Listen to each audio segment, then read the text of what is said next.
tatta dhim tatakita dhim tadim tattam.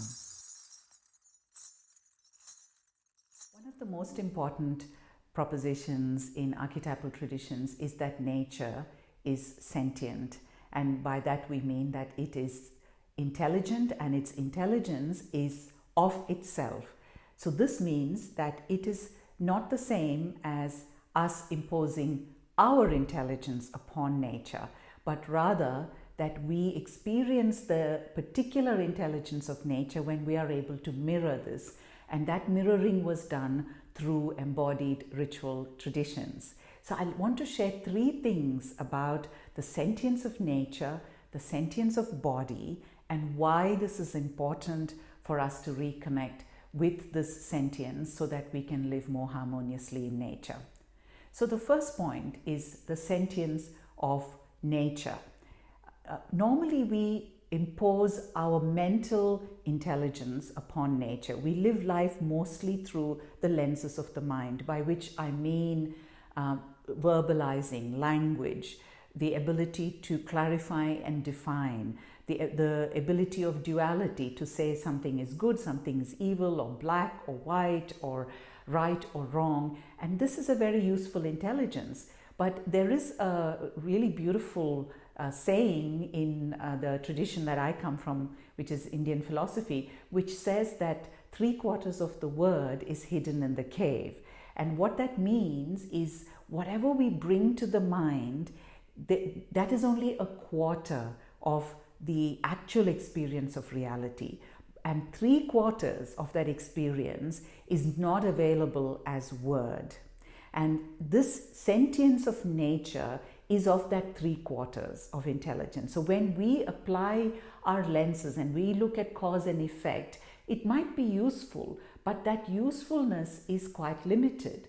Whereas to really understand and experience the fullness of nature, the full movement of nature, that is not available to us through the same intelligence of the mind. And this is where we go to the intelligence of body. How do we mirror nature, or how do we connect with nature? Through the nature that is us, which is our body. Our body is made up of all of the elements of nature. And so this is the most intimate aspect of nature that is available to us, which is our body.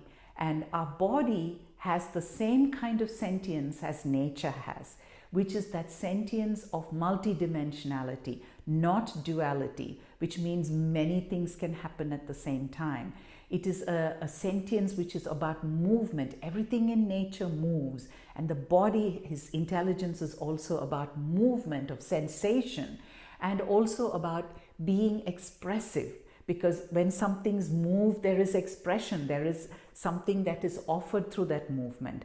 So these are the very same lenses, the very same aspects or characteristics of the intelligence of nature is available to us in the body. And so the body is also sentient. It's not just infused by the intelligence of the mind. That's what we think usually. Just as we think that nature requires our intelligence to manage and control it, we bring that very same approach to our own body, and we think the body doesn't have its own intelligence, but that it is infused with our mental intelligence and must be dominated and controlled and offers nothing of itself.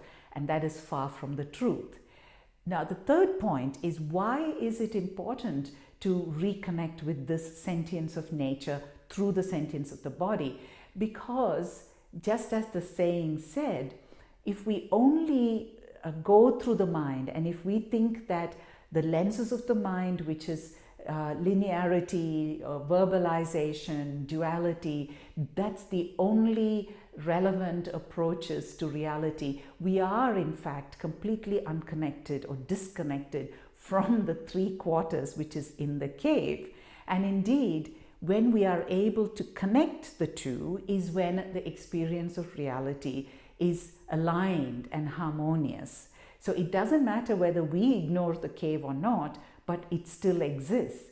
And I feel that a lot of our disconnection with nature, or even when we connect, we think that connection is about dominating or controlling or managing nature. comes from the fact that we don't actually inquire into the cave, or we don't actually explore this cave.